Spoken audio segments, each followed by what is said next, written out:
All right, so we both know our listeners love a good mystery. Oh, yeah. And this one They do. has it all. Yeah. A seemingly perfect family, a gruesome double murder, and a case that people are still debating all these years later. Mm-hmm.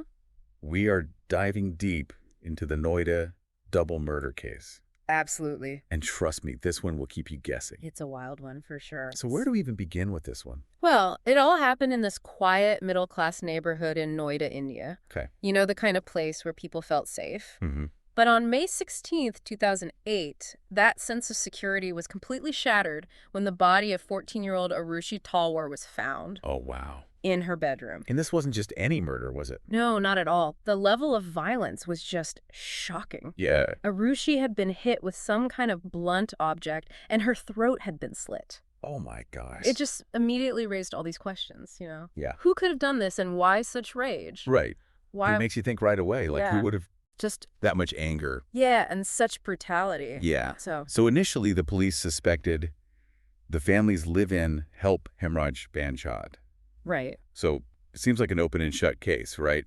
Maybe just a robbery gone wrong. Well, it would seem so, but then things took a very dramatic turn. Oh, really? Yeah. The very next day, after they found Arushi's body, they discovered Hemraj's body. What? Up on the terrace.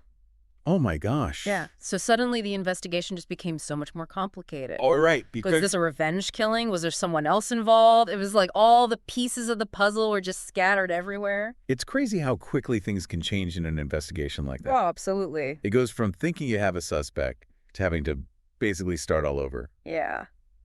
And from what I read, I don't think the initial investigation really helped matters much. Really? Yeah, it seems like they made just about every mistake in the book.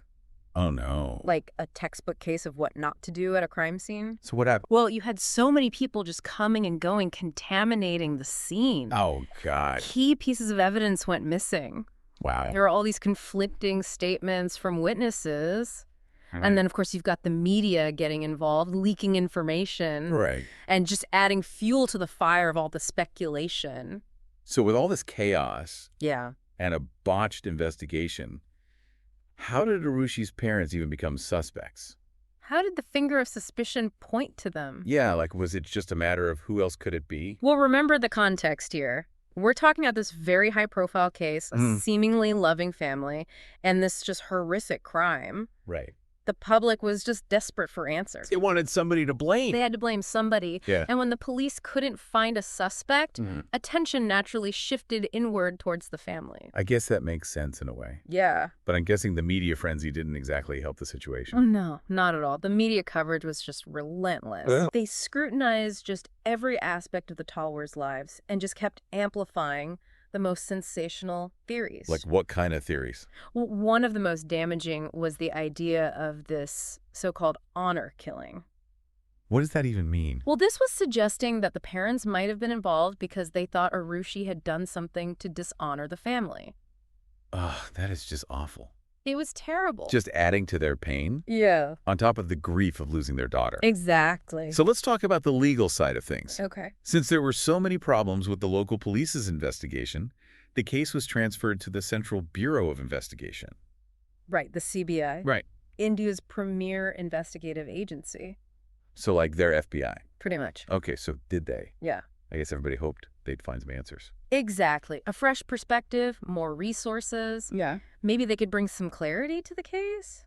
Did they? Well, not really. Even within the CBI, there was this deep division about the case. Oh, really? Yeah. So what caused that? Well, you had one team that was absolutely convinced that the evidence pointed to an intruder. Okay. They were focusing on things like the missing terrace key and the fact that there was no clear motive for the parents to do this. Right. But then you have this other team within the CBI that was just as convinced that the Talwars were hiding something. Oh, wow.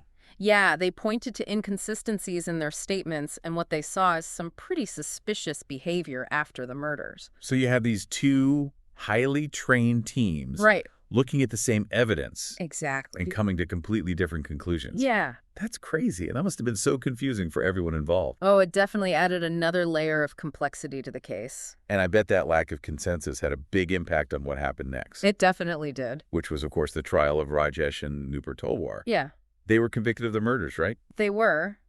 In 2013, after years of legal battles and just immense public scrutiny, Wow. the Talwars were found guilty of the double homicide and sentenced to life in prison. That is heartbreaking. To lose your daughter and then to be accused and convicted of her murder. It's just unimaginable. It really is. Eh. But the story doesn't end there, does it? Not quite. Remember that division within the CBI we talked about? Yeah. That lack of certainty? Well, that ended up playing a big role in what happened next. What do you mean? So in 2017, the Allahabad High Court, Okay. which is a higher court in India, Right. they overturned the Talwars' conviction. So they were acquitted after serving years in prison. Yes, they were released. Wow. But obviously the shadow of suspicion and the pain of their loss, Of course. that never really went away. This case is insane. We've got a brutal double murder, a botched investigation, conflicting theories, a conviction, and then an acquittal. It is a wild ride.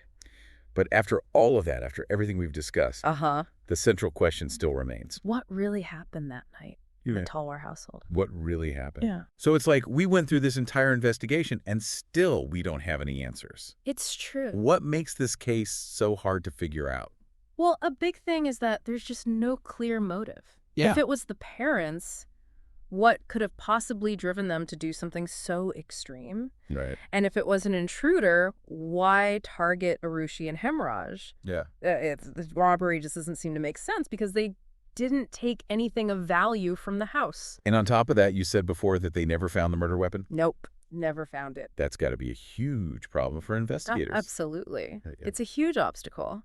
You know, not only was the weapon never recovered, but the type of injuries that Aarushi had suggests that whoever did this knew something about human anatomy. Oh, wow. Like some experts have even said that it looks like a surgical instrument might have been used. So that points to someone with medical training? Well, it could. And of course, both of Arushi's parents were dentists. Right. But then again, you would think a professional would know how to get rid of a weapon. You'd think so, wouldn't you? So how do you make sense of that? Well, that's the kind of question that has just kept people debating this case for years. It's crazy how one missing piece of evidence can create so much uncertainty. Your layers. And speaking of missing pieces, let's not forget about that missing terrace key. Oh, yeah, the terrace key. That always seemed really suspicious to me. Well, for sure. It's definitely one of the weirdest parts of this whole case. I mean, the key to the terrace where they found Hemraj's body was just gone. Right. So what do investigators think happened to it?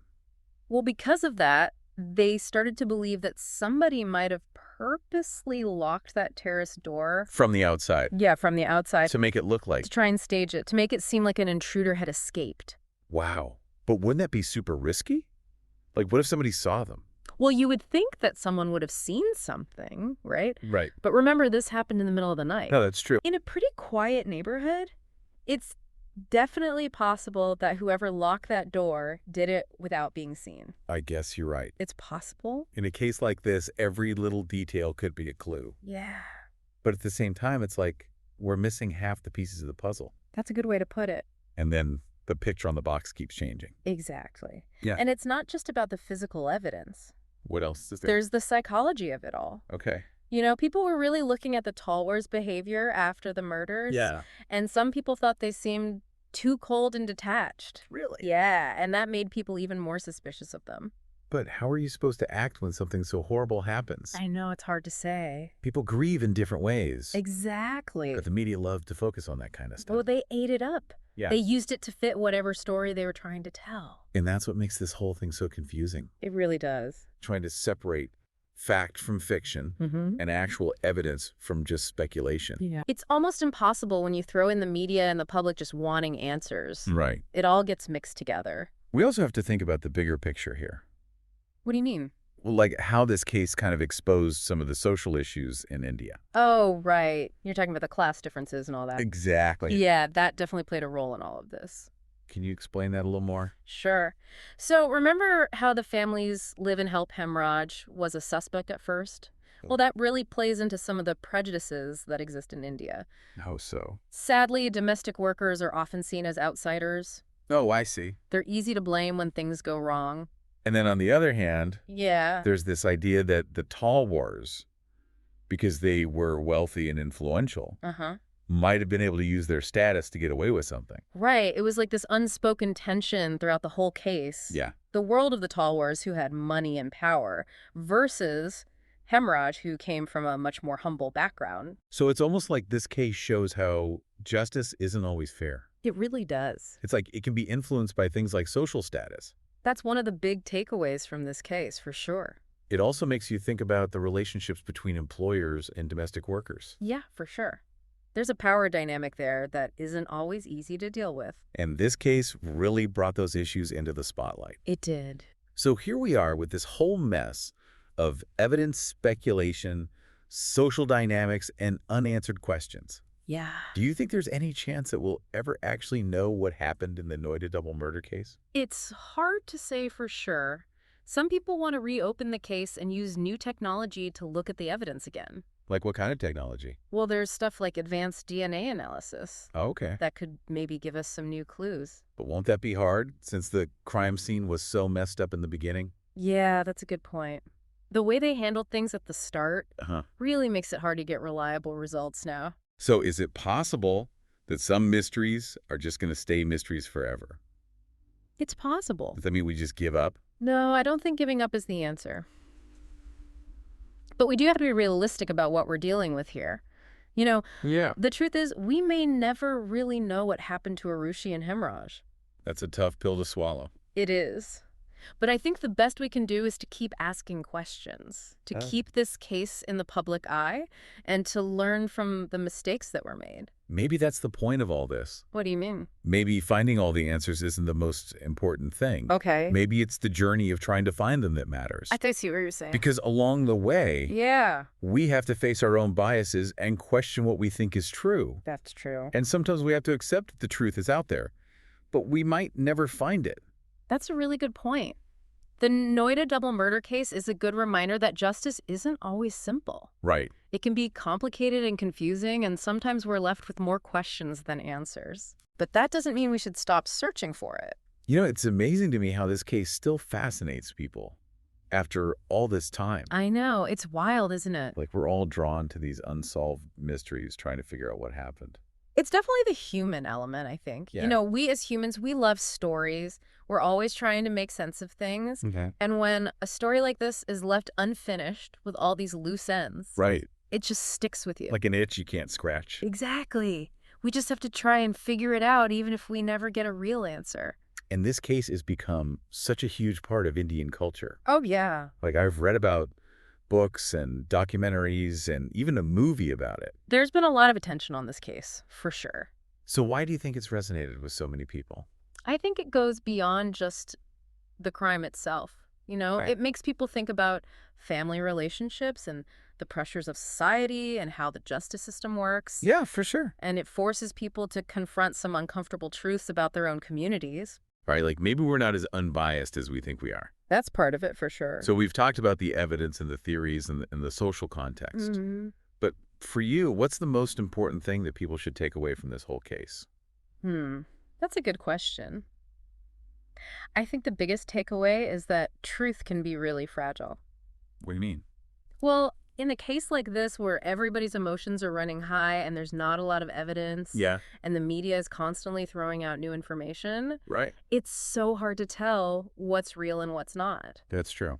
This case is a perfect example of why we have to be careful about what we believe. Especially with these kinds of stories. Right. It's so easy to just jump to conclusions. Yeah, we have to be careful not to let our own biases get in the way of the truth. And even if we do everything right, sometimes the truth is just impossible to find. That's the hard part. So as we wrap up our deep dive into the Noida Double Murder Case, Okay. I want to leave our listeners with something to think about. Imagine you're back at the beginning of the investigation. Okay. What would you do differently? Wow. That's a tough one. What clues would you focus on? What questions would you ask? Well, knowing what we know now, it's easy to say we would have done things differently, right? Like Yeah. we would focus on the forensics and made sure the crime scene wasn't contaminated, Yeah. and we wouldn't have jumped to conclusions so quickly. Right. But even if we did all that, would it have even changed anything? I guess we'll never know. Maybe some mysteries are just meant to stay unsolved. That's a good point. Oh. The Noida Double Murder Case is a story without an ending. It's like a puzzle with missing pieces. It is. But it's a story that keeps us searching and questioning and hoping that maybe someday the truth will come out. Well said. That's a great way to put it. And that's it for our deep dive into the Noida Double Murder Case. Thanks for joining us. Thanks, everyone.